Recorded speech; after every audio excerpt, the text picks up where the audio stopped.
Orang tua lalai, bocah berusia 3 tahun jatuh dari lantai 3 kamar hotel. Halo pemirsa, saya Anggita Disastra. Kita jumpa lagi di program Berita Kriminal. Bersama kita akan mengungkap dunia kejahatan dengan berbagai laporan kriminal dalam Sergap. Semanggi padat merayap. Gelombang 19 jajaran Puring hingga saat ini aman terkendali. 86 bantuannya 87 jajaran muda 86. Dua pencuri motor yang gagal beraksi babak belur tertangkap warga di Sidoarjo, Jawa Timur. Korban yang sedang berbelanja di toko pakaian memergoki pelaku saat akan membongkar bagasi motor yang berisi uang puluhan juta rupiah.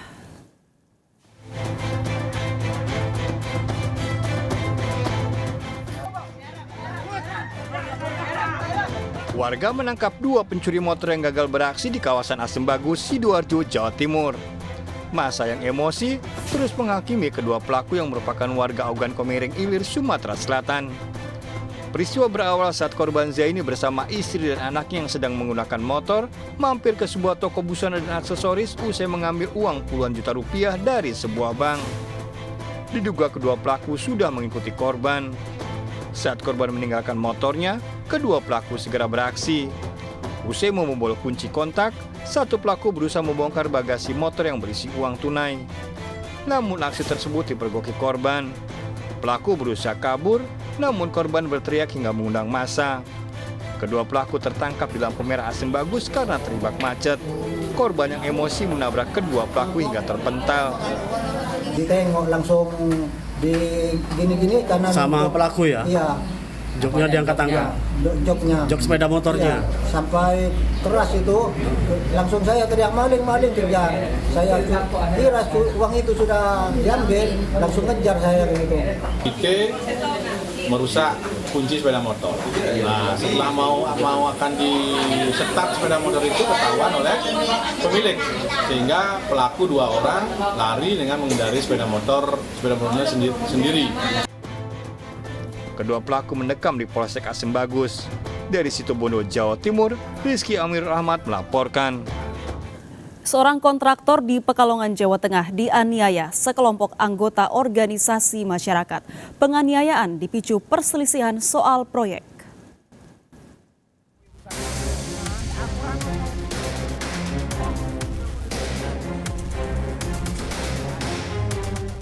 Seorang pria menjadi korban penganiayaan sejumlah anggota ormas di Pekalongan, Jawa Tengah. Korban, seorang kontraktor, terlibat perselisihan dengan para pelaku. Para pelaku emosi dan menganiaya korban dengan cara menendang dan memukul. Tak lama setelah kejadian, sejumlah orang yang diduga terlibat penganiayaan ditangkap polisi. Diduga penganiayaan dipicu masalah rebutan proyek antara korban dan pelaku. Mereka tuh mengkonfirmasi masalah proyek yang ada di Pekalongan ini. Proyek yang ada di Pekalongan ini ternyata ada miskomunikasi. Jadi ada miskomunikasi, ada suatu tantangan di. Sementara itu, kuasa hukum pihak ormas akan melakukan mediasi agar kasus tidak sampai ke persidangan. Ya kita upayanya tetap ke perdamaian, Bang. Kita bisa mediasi dan restoratif justice, Bang. Polisi telah menetapkan 1 orang tersangka dan 3 orang saksi. Pelaku terancam hukuman maksimal 7 tahun penjara. Dari Pekalongan, Jawa Tengah, Suryono Soekarno melaporkan. Pelaku penganiayaan pesilat yang tewas saat latihan kenaikan tingkat di Sidoarjo, Jawa Timur ditangkap. Keempat pelaku merupakan senior korban di perguruan silat. Korban tewas mengalami luka dalam serius akibat jurus silat yang diberikan pelaku.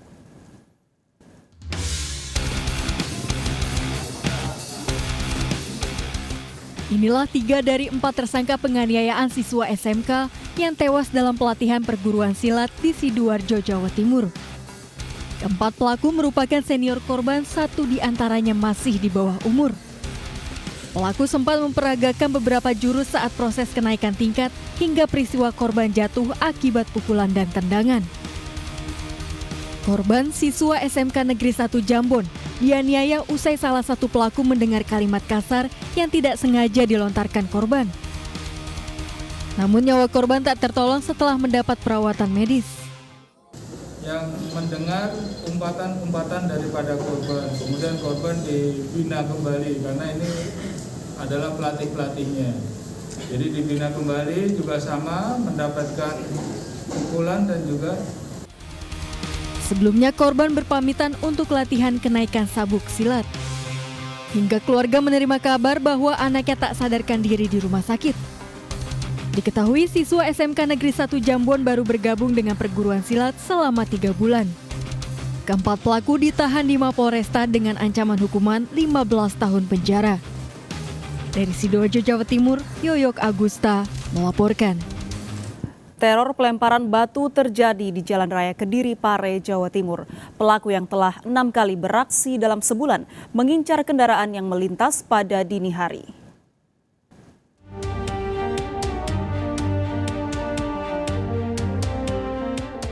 Aksi pelemparan batu kepada pengendara terjadi di kawasan Gura, Jalan Raya Kediri, Pare, Jawa Timur.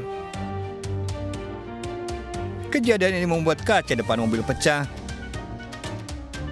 1 bulan terakhir, teror pelemparan batu pada dini hari telah 6 kali terjadi. Menggunakan motor, para pelaku melempar batu ke pengendara mobil dari arah berlawanan. Agar tidak diketahui korban, para pelaku bersembunyi di belakang truk atau kendaraan besar lainnya. Itu kelihatan yang lempar itu pasti menggunakan kendaraan sepeda motor berboncengan, langsung ketika berpapasan dengan kendaraan roda 4 dilempar sama batu. Polisi memburu pelaku dan melakukan patroli pada dini hari.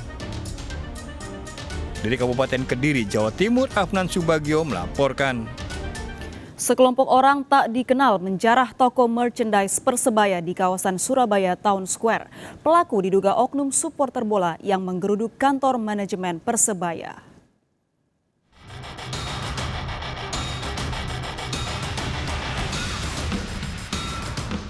Sekelompok penjarah membobol toko merchandise Persebaya di kawasan Surabaya Town Square, Jalan Hayam Wuruk, Surabaya. Para pelaku merangsek masuk ke dalam toko dan menggasak sejumlah kostum di etalase. Pelaku juga membawa kabur sejumlah kaos dan merusak atribut Persebaya. Belum diketahui kerugian akibat peristiwa ini. Diduga para pelaku adalah oknum yang menyusup di antara bonek mania yang melakukan protes di kantor manajemen Persebaya. Persebaya Store yang terletak di Surabaya Town Square, di Sutos, Surabaya, telah terjadi penjarahan yang berbarengan dengan aksi demonstrasi yang dilakukan teman-teman supporter. Di dalam aksi tersebut ada beberapa oknum yang memang dengan sengaja melakukan perusakan di store dan lalu mengambil beberapa buah jersey dari Persebaya Store. Sebelumnya, usai Persebaya kalah dari Rans Nusantara FC dengan skor 2-1, sejumlah supporter Persebaya menggeruduk kantor Persebaya dan terjadi kericuhan dengan pihak kepolisian. Dari Surabaya, Rahmat Ilyasan melaporkan. Hati-hati saat menyeberangi rel kereta. Seorang pria tertabrak kereta di Kecamatan Kasemen, Serang, Banten. Korban tewas terjatuh di sungai kolong jembatan rel kereta.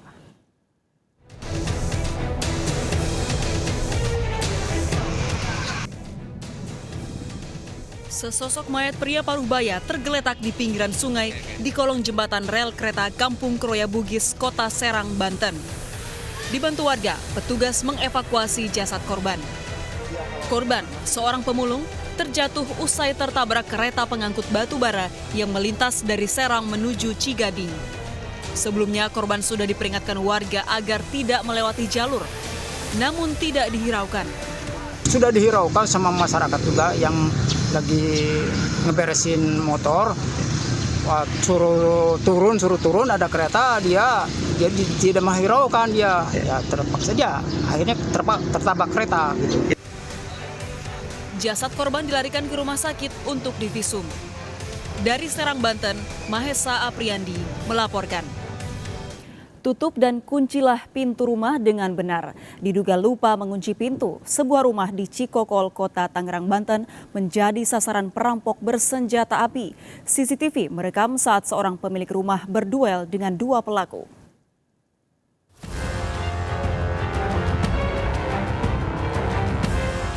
2 perampok bersenjata api masuk ke sebuah rumah di kawasan Bumi Mas Raya, Cikokol, Kota Tangerang, Banten. Saat pelaku naik ke lantai 2, bertemu dengan pemilik rumah yang akan berangkat kerja. Sambil menodongkan pistol, pelaku meminta korban menyerahkan harta bendanya. Korban melempar tas yang dipegang sambil melakukan perlawanan. Kedua pelaku mengenai korban dengan senjata api. Saat akan kabur tanpa membawa hasil, satu pelaku melempar vas bunga hingga mengenai korban. Peristiwa pada siang hari ini membuat korban yang terluka segera dievakuasi ke rumah sakit. Dugaan sementara, kedua pelaku masuk ke rumah korban saat melihat pintu tak terkunci. Ambo ini anak saya kan kaget tuh dia giniin tembak itu ya kan. Anak saya kan buat tas lempangan kayak gini. Dilemparin anak gua lah tasnya nih, ambil mungkin nggak mau ngerampok tuh, ambil lah tas itu ya kan. Dianya sekali dilempar anak gua, dia turun cepet-cepet berdua berantem tuh di bawah sini lagi ya kan, berantem ada vas bunga saya dilemparin kepala anak gua vas bunga. Nah, kena habis itu ini bocor udah di. Apa yang dibawa sama pelaku, Bu? Nggak ada apa-apa. Polisi memburu kedua pelaku percobaan perampokan rumah tersebut. Dari Tangerang, Banten, Sukron melaporkan. Permintaan rujuk ditolak, seorang suami tega menganiaya istrinya hingga tewas di Palopo, Sulawesi Selatan. Usai membunuh korban, pelaku kabur melarikan diri.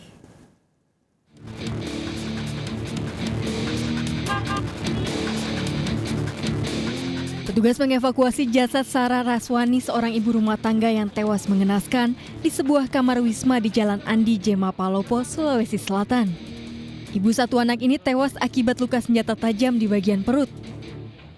Hasil olah TKP, pelaku merupakan suami korban yang kesal karena permintaan rujuknya ditolak. Sebelum penganiayaan terjadi, korban dan pelaku sempat terlibat cekcok. Usai menganiaya istrinya, pelaku kabur melarikan diri. Jasad korban dievakuasi ke Rumah Sakit Umum Sweri Gading, Palopo.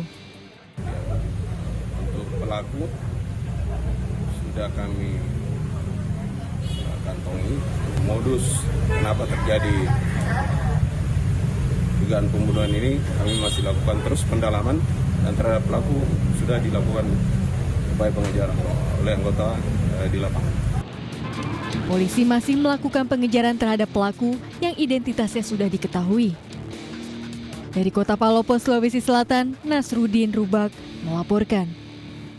Pemirsa, pembunuh Paulus Iwan Budi, pegawai di Pemda Kota Semarang, Jawa Tengah, diduga telah merencanakan hingga menghilangkan jejak. Pelaku membakar berbagai barang bukti, termasuk handphone milik korban. Korban merupakan saksi kasus korupsi pengalihan aset yang ditangani Polda Jawa Tengah.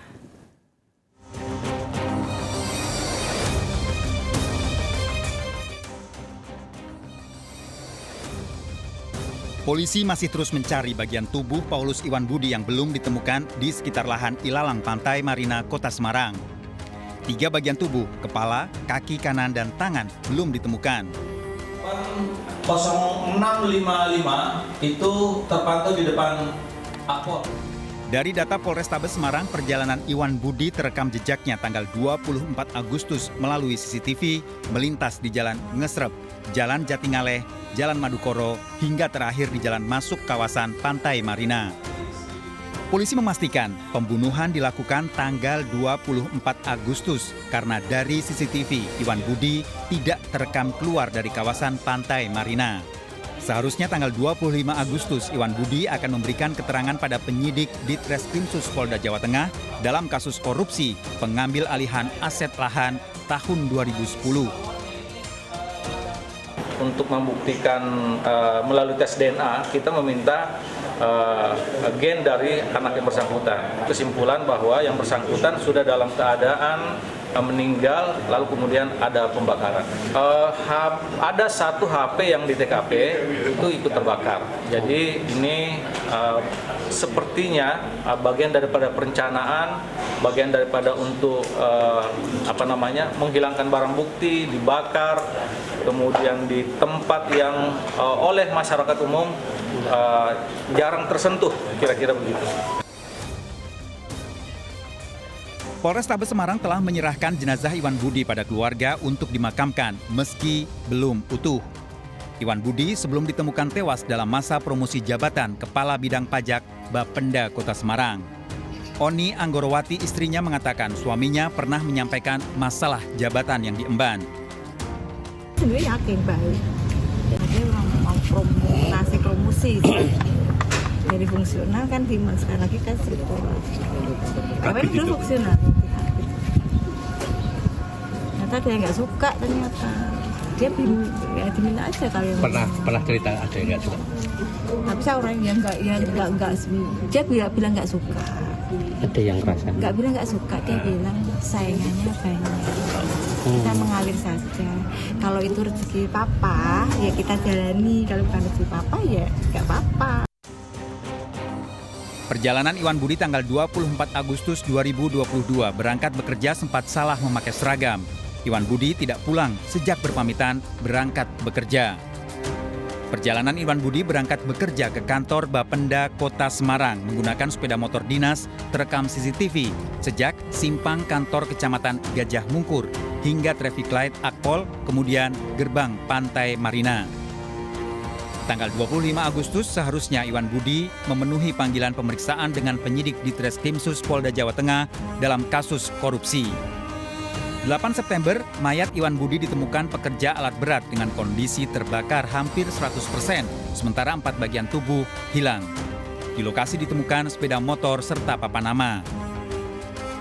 14 saksi telah diperiksa, diantaranya keluarga serta teman kerja. Polisi telah mengetahui ciri pelaku pembunuhan yang diduga lebih dari 1 orang. Barang bukti yang telah ditemukan di lokasi Pantai Marina, papan nama arloji, motor dengan plat nomor dinas, serta senjata tajam. Dari Semarang, Jawa Tengah, Kristadi melaporkan. Aksi pencurian burung jalak suren terjadi pada sebuah perumahan di kawasan Durensawit, Jakarta Timur. CCTV merekam saat pelaku memantau situasi sebelum beraksi.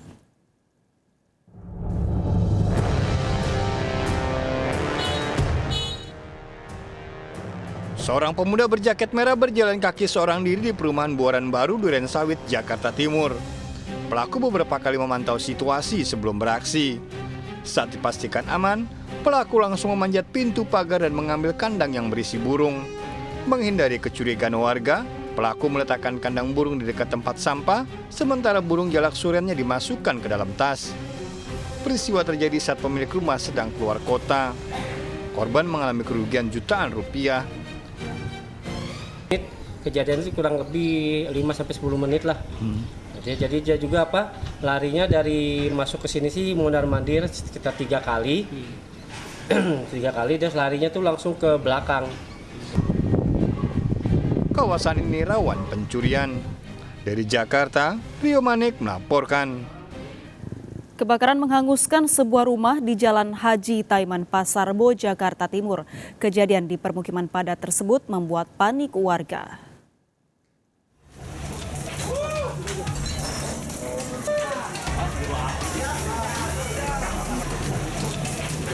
Sebuah rumah pada kawasan padat penduduk di Jalan Haji Taiman, Kelurahan Gedong, Kecamatan Pasar Rebo, Jakarta Timur terbakar.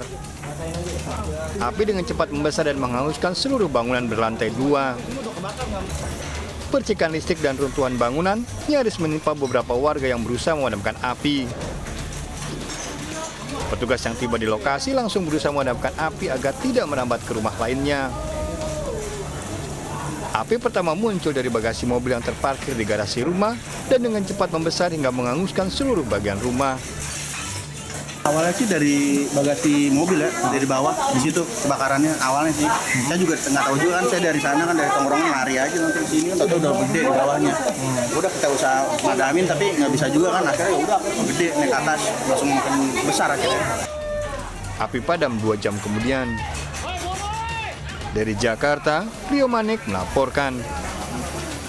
Pabrik pengolahan biji plastik di Curug, Kabupaten Tangerang, Banten terbakar. Kejadian yang membuat panik warga terjadi diduga akibat panel listrik tersambar petir saat hujan.